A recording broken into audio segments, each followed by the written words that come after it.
Hi friends, this is my first video. ఇది చూడండి, ఇది ఎక్కడ ఫారెస్ట్ అనేది నేను లాస్ట్లో చెప్తాను. ఈ ఎండాకాలం వస్తే ఈ ఫారెస్ట్ అంతా ఇలా మొత్తం ఇలా ఎండాకాలంలో అక్కడక్కడ ఎవరెవరో పొలాలకు నిప్పు పెడుతుంటారు కదా, ఆ నిప్పులు ఇక్కడి వరకు పాకి మొత్తం ఇలా తగులుబడుతుంటుంది అనమాట. అడవి మొత్తం ఎట్లా ఉన్నది చూడండి, ఒక ఎడారి మాదిరిగా చెట్లన్నీ రాలిపోయి ఎండిపోయిన చెట్లలాగా ఉన్నది కదా. చూడండి, ఈ అడవి ప్రాంతం చూడండి, మొత్తం దట్టమైన అడవి ఇది. ఈ దట్టమైన అడవిలో ఎప్పుడైతే వర్షాకాలం స్టార్ట్ అవుతుందో అప్పుడు మళ్ళీ అడవి పచ్చగా చిగురుస్తుంది. నేను ఆల్మోస్ట్ ఒక 5 కిలోమీటర్స్ లోపలికి వచ్చాను అడవిలో. ఇక్కడ ఏం కనిపిస్తలేవు. ఇప్పుడు ప్రజెంట్ ఇక్కడ మనకు కుందేళ్ళు, ఇక జంతువులు చాలా ఉంటాయి, పాములు, పుట్టలు అన్నీ ఉంటాయి. కానీ ఏం జరుగుతుందంటే ఎండాకాలం కారణంగా అవన్నీ వాటర్ సోర్సెస్ ఎక్కడైతే ఉంటాయో ఆ లొకేషన్లలోనే పోయి వెయిట్ చేస్తుంటాయి అన్నమాట. చూడండి, దట్టమైన ఫారెస్ట్. ఇక్కడ నేను ఎందుకు వచ్చా, నేనేం చేస్తున్నా అనేది తర్వాత చెప్తా. ఇక్కడ మంచి విలువైన టేకు చెట్లు కూడా ఉంటాయి.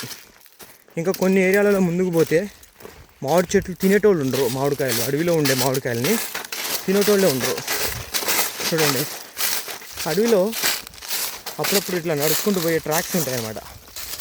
మనుషులు అడవిలోని కర్రలు కొట్టుకొని, చెట్లు కొట్టుకొని ఎడ్ల బండ్ల మీద ఈ ట్రాక్లలో పోతుంటారు.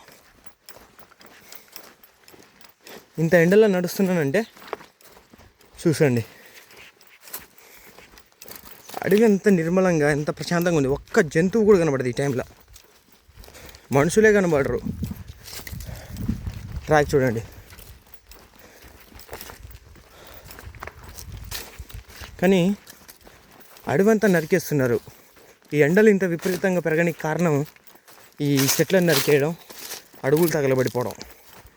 నా రిక్వెస్ట్ ఏంటంటే ఎవ్రీ హ్యూమన్ ఒక 2-3 చెట్లు నాటేస్తే మళ్ళీ మన తెలంగాణ మొత్తం ఎంత గ్రీనరీగా తయారైపోతుందో ఒక్కసారి ఆలోచించండి. బాగుంది, అడవంతా బాగుంది కానీ చెట్లు లేవు.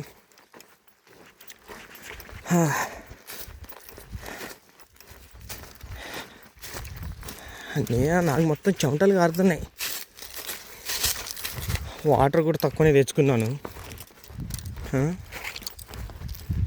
అడవి అనేది గ్రీనరీ ఉండేటప్పుడు నడవలేము. ఇక్కడ ఆకులు రాలిపోయినప్పుడు కూడా నడవలేము. గ్రీనరీలో మొత్తం చెట్లు నడవడానికి చాలా ఇబ్బంది ఉంటుంది. మొత్తం చెట్లు పొదలు ఒకదానికి ఒకటి తగిలి నడవడానికి చాలా ఇబ్బంది ఉంటుంది.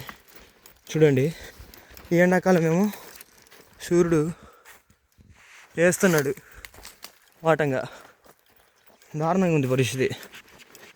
సో అడవిలో వీళ్ళు పోడు వ్యవసాయం కూడా చేస్తుంటారు. అడవిలో ఉండే ట్రైబల్స్ వాళ్ళకు ఆవులు ఉంటాయి అన్నమాట ఎక్కువ సంఖ్యలో, వాటితో పోడు వ్యవసాయం చేస్తుంటారు. చూడండి, ఇట్లా చెట్లను నరికేస్తుంటారు. ఇక్కడ టేకు చెట్టు నరికేసారు, ఇలా చెట్లను నరికేస్తారు. ఒక రోజులో నరకరు, మళ్ళీ దాన్ని రోజు కొంచెం నరుక్కుంటా అది మొత్తం నరికేస్తారు. తర్వాత ఏరియా మొత్తం వాటర్ సోర్స్ని బట్టి ఆ ఏరియాలో పొలం చేసుకోవడమో ఏం చేసుకోవడమో చేస్తుంటారు. ఓకే ఫ్రెండ్స్, ఇంకా మిగిలిన వీడియో రేపు చేస్తా, ఓకేనా? చూడండి, చెట్లు అంతా ఎట్లా నరికేస్తున్నారో చూడండి. ఈ ప్లేస్ మొత్తం ఆక్యుపై చేసుకుంటారు. ఇక ఒక్కొక్కటి 20 ఎకరాలు 30 ఎకరాలు చేస్తారు, కానీ పంటలు సరిగా పండవు.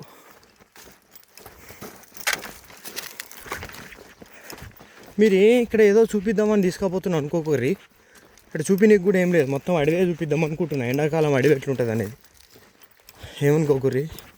కొన్ని లొకేషన్లలో కొన్ని స్పెసిఫిక్ పాయింట్స్ ఉంటాయి, అవి వచ్చినప్పుడు నేను మీకు చెప్తుంటా. కానీ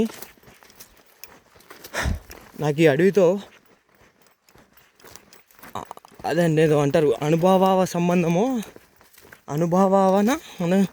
ఏదో సంబంధం అంటారు. ఆ సంబంధం ఉందనిపిస్తుంది. ఎందుకంటే ఎప్పుడు అడవిలోకి వచ్చినా నాకు ఆ హ్యాపీనెస్ వేరే ఉంటుంది అనమాట. ఇంకా ఇప్పుడు ఈ వాటర్ సోర్సెస్ లేవు, కానీ అసలు ఒక టైం వస్తే ఇవన్నీ వాటర్ సోర్సే ఉంటాయి. సెలియర్లు ఇట్లా పార్క్ ఉంటాయి అనమాట. ఇగో అడవిలో నడవడం చాలా డేంజరు. ఇంకోటి అడవిలో ఎటు పోయినా ముళ్ళ కంపలు లాగుతుంటాయి. కొన్ని ఏరియాలలో ముళ్ళ కంపలు చాలా దారుణంగా ఉంటాయి. నాకు ముళ్ళు గుచ్చుకుంది, అంటే ప్యాంట్కి రాకపోయినాయి, ప్యాంట్లు అంతా గుచ్చుకుని.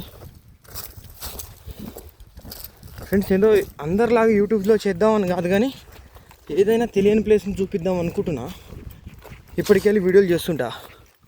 కొంచెం నన్ను ఎంకరేజ్ చేయండి ఫ్రెండ్స్ ప్లీజ్. ఎంకరేజ్ అంటే నాకేం పైసలు వద్దు, కానీ కొంతమంది అయినా ఫాలో చేస్తే బాగుంటుంది. అట్లుంటుంది మనతోటి. ఏదైనా డిఫరెంట్ స్లాంగ్తో యూజ్ చేద్దాం అనుకుంటున్నా.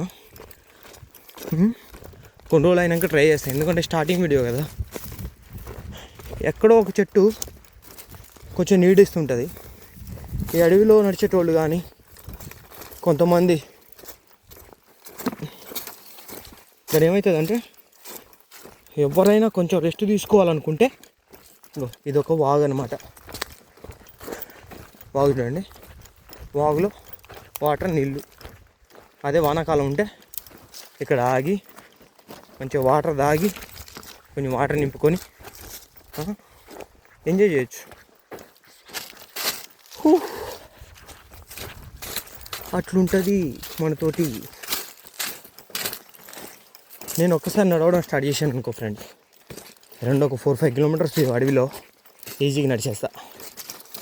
అసలు నేను అడవిలో ఎందుకు నడుస్తున్నా అనేది ఎప్పుడైనా చెప్తా, ఇప్పుడు కాదు. కానీ బాగుంది కదా అడవి, కానీ బాలే. ఆకులు లేకుండా ఉండడం బాలే. చెట్లు చాలా పెద్దగా ఉంటాయి ఫ్రెండ్స్, చూడండి ఒకటి చాలా పెద్దగా ఉంటాయి. అడవిలో మాత్రం జనాలు ఉండరు.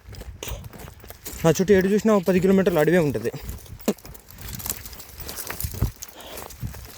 నేను ఇంత దూరం నడిచినాక మళ్ళీ రిటర్న్ వెళ్ళడానికి కూడా నాకు 3 hours పడుతుంది. మళ్ళీ రోడ్డుకి వెళ్ళాలన్నా నడవాలి, నడుస్తూనే ఉండాలి. ఎందుకంటే ఈ అడవి ఎలా ఉంటుంది, దీంట్లో ఏం పాయింట్స్ ఉంటాయి, ఎండాకాలం ఎట్లుంటుంది, వానాకాలం ఎట్లుంటుంది అనేది మీకు తెలియదు. నీకు వానాకాలం కూడా ఒక వీడియో చేస్తా. ఇదైతే ఎండాకాలం పొజిషను. చెట్లు, ఆకులు, అనుమలు, పుట్టలు గిట్టలు అన్నీ ఇట్లా తగిలేడు అయిపోతుంటాయి. Okay friends, signing of.